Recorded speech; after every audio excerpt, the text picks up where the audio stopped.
আসসালামু আলাইকুম সুপ্রিয় দর্শক শ্রোতা। বাংলাদেশে ভারতের সাবেক হাই কমিশনার হর্ষবর্ধন শ্রিংলা আসন্ন বাংলাদেশের জাতীয় সংসদ নির্বাচন এবং বাংলাদেশ জামাত ইসলামকে নিয়ে একটি বাজে মন্তব্য করেছেন। তিনি যে মন্তব্যটি করেছেন সেই মন্তব্যটি হলো, নির্বাচনে অনিয়ম হলেই জামাত ক্ষমতায় আসবে। দেখুন, বাংলাদেশের রাজনীতি, বাংলাদেশের জনগণের ভোটের অধিকার সব কিছু নিয়েই ভারত বিগত দিনে ছিনিমিনি খেলেছেন। এই হর্ষবর্ধন শ্রিংলা যখন বাংলাদেশে ছিলেন সেই সময় শেখ হাসিনা যে নির্বাচনটি করেছেন সেই শয়তানিগুলো আমরা সবাই জানি। তিনি বাংলাদেশের থেকে শেখ হাসিনাকে রাষ্ট্র ক্ষমতায় টিকিয়ে রাখার জন্য যে অসভ্যতা, যে নোংরামি এবং যে নগ্ন হস্তক্ষেপ করেছিল বাংলাদেশে, সেই বিষয় বাংলাদেশের সাধারণ জনগণ সবাই ভুলে যায়নি এখনো। কিন্তু এই হর্ষবর্ধন শ্রিংলা বাংলাদেশ জামাত ইসলাম এবং আগামীর যে নির্বাচন সেই নির্বাচন নিয়ে যেই বিরূপ মন্তব্যটি করেছেন, এই মন্তব্যটি কখনো কোনোভাবেই গ্রহণযোগ্য নয়। কারণ বাংলাদেশের জনগণ ভোট দিবে, সেই নির্বাচনে বাংলাদেশ জাতীয়তাবাদী দল বিএনপি পার্টিসিপেট করবে, সেই জায়গায় জামাত ইসলাম পার্টিসিপেট করছে। তো এই নির্বাচনটিতে বাংলাদেশের জনগণ যদি বিএনপিকে ভোট দিয়ে বিজয়ী করে, সেটাও যেভাবে আমরা মেনে নিব, এবং জামাত ইসলামকে ভোট দিয়ে যদি বিজয় করে সেটা আমরা মেনে নিব। এবং আমরা চাই যে বাংলাদেশে একটি অবাধ, সুষ্ঠু, গ্রহণযোগ্য, নিরপেক্ষ একটি নির্বাচন হোক, এবং সেই নিরপেক্ষ নির্বাচন করার লক্ষ্যেই কিন্তু বাংলাদেশের অন্তর্বর্তীকালীন সরকার এগিয়ে যাচ্ছেন। কিন্তু হর্ষবর্ধন শ্রিংলা যেই কথাটি বলেছেন যে অনিয়ম হলেই শুধুমাত্র জামাত বিজয়ী হবেন বা জামাত নির্বাচিত হবেন, এই কথাটি কোনোভাবেই গ্রহণ করা যাচ্ছে না।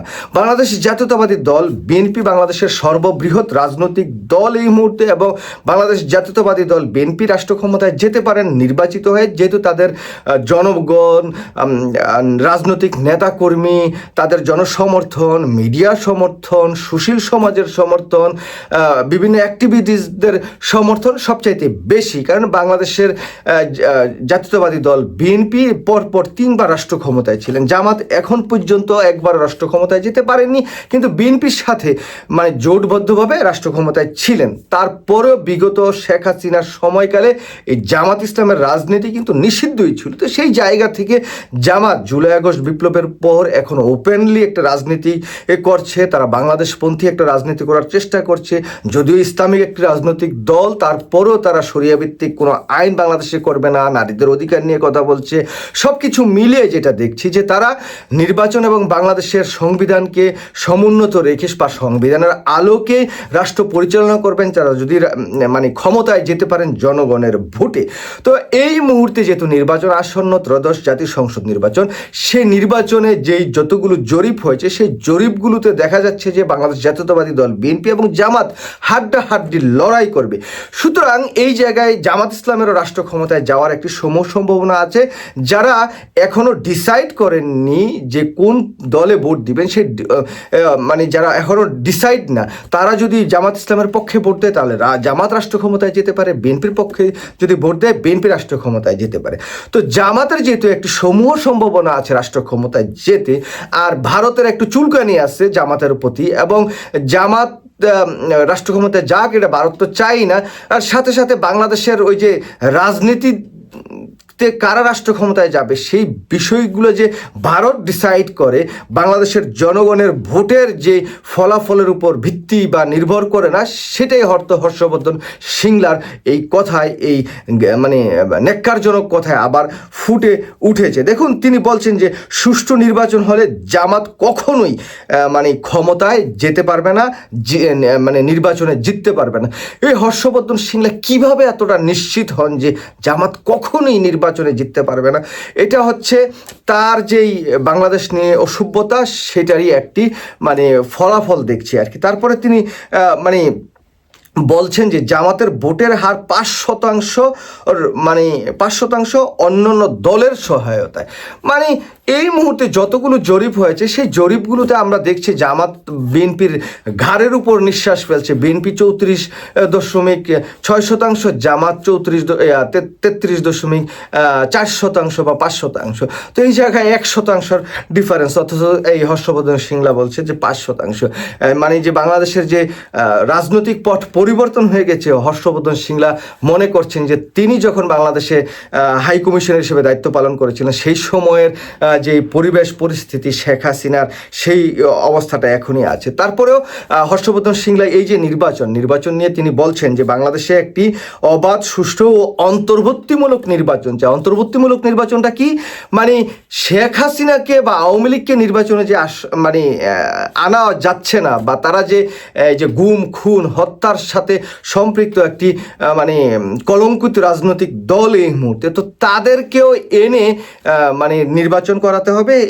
তাদেরকে না আনলে বাংলাদেশে অন্তর্ভুক্তিমূলক নির্বাচন হবে না। বাংলাদেশে তো সব দলই, এবং কি আওয়ামী লীগের দোসর জাতীয় পার্টি এই মুহূর্তে নির্বাচন করছে, তাদের 200 সামথিং ক্যান্ডিডেটও আছে প্রায়, তো তারাও নির্বাচন করছে। তো এই জায়গায় তো মানে বিএনপি, জামাত, জাতীয় পার্টি, এনসিপি বা আরও বাম দলগুলো, অন্যান্য সব দলগুলো নির্বাচন করছে, শুধুমাত্র আওয়ামী লীগ ছাড়া। তো আর এর আগে আমরা যখন আওয়ামী লীগ সরকারের সময় নির্বাচন করছি 14, তারপরে 18, 24, সেই সময় তো আমরা কি দেখেছি? সেই সময় দেখেছি যে আওয়ামী লীগ এবং আমি নির্বাচন করছে তাদের কিছু গৃহপালিত রাজনৈতিক, বিএনপি করে নাই, জামাত করে নাই, বাম দলগুলো করে নাই, তারপরে আরও অনেক দল করে নাই, বিএনপির সাথে যে জোটবদ্ধ দলগুলো করে নাই। তো সেই সময় নির্বাচনটা যদি অন্তর্ভুক্তিমূলক হয়, এই হর্ষবর্ধন সিংলা যখন ঢাকায় ছিল তখনের নির্বাচন যদি অন্তর্ভুক্তিমূলক হয়, আর এখন শুধুমাত্র আওয়ামী লীগ ছাড়া বাংলাদেশের সকল বিদ্যমান রাজনৈতিক দলগুলো যদি নির্বাচন করে, সেটা অন্তর্ভুক্তিমূলক হবে না, সেটা আমি আসলে বুঝছি না। এই ছাগল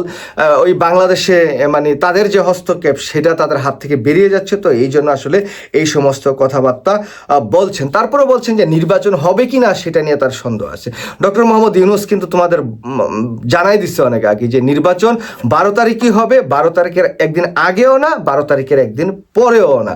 সুতরাং 12 তারিখই বাংলাদেশে নির্বাচন হবে। এখানে যত ষড়যন্ত্র থাকুক, যত যাই কিছু থাকুক না কেন, এই দেখেন সুপ্রিয় দর্শক শ্রোতা, ভারত কিন্তু অনেক আগে থেকেই চাচ্ছে যে এই নির্বাচনটা যাতে বানচাল করা যায়, নির্বাচনটা যাতে যে কোনোভাবে পিছিয়ে দেওয়া যায়, পিছিয়ে দিয়ে একটা প্যাচগুছ লাগিয়ে শেখ হাসিনাকে এনে নতুন একটি তত্ত্বাবধায়ক সরকার করে ডক্টর মোহাম্মদ ইউনূসকে বাদ দিয়ে এরকম একটি নির্বাচনের প্রক্রিয়া তারা সব সময় চাচ্ছিলেন। কিন্তু এই শয়তানিটা বাংলাদেশে তারা এখন আর বাস্তবায়ন করতে পারছে না। তারপরেও এই যে হর্ষবর্ধন সিংলাদের মতো বাংলাদেশের যারা নিয়ে শয়তানি করতে পছন্দ করেন, তারা এখনও সেই শয়তানিটা চালিয়ে যাচ্ছেন। তারপরে হর্ষবর্ধন সিংলা বলছেন যে বাংলাদেশ থেকে ভারতে অনেক অনুপ্রবেশ করছে কারা, সেটা আবার তিনি জবাব দিয়ে দিচ্ছেন যে রাজনৈতিক স্বার্থে অনুমতি দিতে হচ্ছে। মানে এই যে আওয়ামী লীগ, মানে এই হর্ষবর্ধন সিংলার যারা বন্ধু বান্ধব আছেন, তারাই এখন এই শয়তানিটা করছেন এই হর্ষবর্ধন সিংলাদের সাথে। তারা ভারতে যাচ্ছেন, তার সাথে কথাবার্তা বলছেন এবং তাদেরকে রাজনৈতিক স্বার্থে অনুপ্রবেশ করতে দিতে হচ্ছে।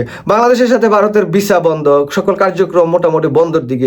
তো বাংলাদেশ থেকে যদি ভারত অনুপ্রবেশ করে, যে সন্ত্রাসীরা অনুপ্রবেশ করে, তাদেরকে ধরিয়ে বাংলাদেশের সরকারের হাতে দিয়ে দেন, সেটা তো দিচ্ছেন না। আপনারা তাদেরকে আশ্রয় দিচ্ছেন যাতে তারা ভারতে বসে বাংলাদেশ নিয়ে শয়তানিটা করতে পারে। যাই হোক সুপ্রিয় দর্শক শ্রোতা, হর্ষবর্ধন সিংলা ভারত এবং তার দোসররা এই জামাত ইসলাম নিয়ে বা বাংলাদেশের রাজনীতি নিয়ে সবসময় চুলকানি থাকবেই, এবং জামাত রাষ্ট্র ক্ষমতায় আসার মোটামুটি কাছে আছে, বিএনপির পরস্থানে আছে বা বিএনপির সমসময় এই মুহূর্তে। তো এই জায়গায় যদি তা দেখছে তারা যে জামাত রাষ্ট্র ক্ষমতায় চলে আসতে পারে, আবার জামাতের সাথে মার্কিন যুক্তরাষ্ট্রের একটা মোটামুটি সম্পর্ক, মার্কিন যুক্তরাষ্ট্র নিজেরাই চাচ্ছে যে জামাতের সাথে যাতে একটা সম্পর্ক রাখা যায়, বন্ধুত্বের হাত বাড়াতে তারা চাচ্ছেন। তো সব কিছু দেখে তারা সহ্য করতে পারছেন না। জামাত যদি রাষ্ট্র ক্ষমতায় চলে আসে, তাহলে তো ওই যে দাসখত দিয়ে আবার কোনো দলকে যেভাবে তাদের বন্ধু বানানো হয়েছিল, বা লেন্দুব দর্জির মতো তাদের গোলাম বানাতে যেই চেষ্টাটা শেখ হাসিনাকে নিয়ে করেছিল, অন্য দলকে নিয়ে হয়তো করতে পারে, কিন্তু জামাতকে নিয়ে হয়তো সেটা ওইরকমভাবে সম্ভব হবে না। সেই জন্যই এই হর্ষবর্ধন সিংলা আবার বলেছেন যে নির্বাচনে অনিয়ম হলেই জামাত ক্ষমতায় আসবে। অনিয়ম ছাড়াও জামাত রাষ্ট্র ক্ষমতায় যেতে পারে যদি বাংলাদেশের জনগণ তাদেরকে ভোট দেয়, বাংলাদেশের জনগণ যদি তাদেরকে পছন্দ করে এবং তাদের নীতি আদর্শ এবং নির্বাচনে তাদের যে ম্যানিফেস্টো আসবে বা তাদের যে কথাবার্তা সব কিছু মিলিয়ে যদি জনগণ মনে করে না বাংলাদেশের জন্য, বাংলাদেশের উন্নয়ন অগ্রযাত্রা এবং সার্বভৌমত্বের জন্য জামাত ইসলাম ভালো, ঠিক হবে, বিএনপির থেকে বেটার অপশন, তাহলে বাংলাদেশের জনগণ জামাতকে ভোট দিবে, জামাতকে ভোট দিয়ে রাষ্ট্র ক্ষমতায় আনবে।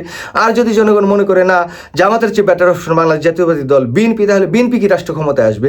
এখানে হর্ষবর্ধন সিংলার এই উদ্ভট মানে অযাচিত যে মন্তব্য, সেটা বাংলাদেশের মানুষ কখনো মেনে নেবে না, এবং তার এই মন্তব্যের জন্য তীব্র নিন্দা এবং প্রতিবাদ জানাই। সবাই ভালো থাকবে। থাকবেন। আল্লাহ হাফেজ। আসসালামু আলাইকুম।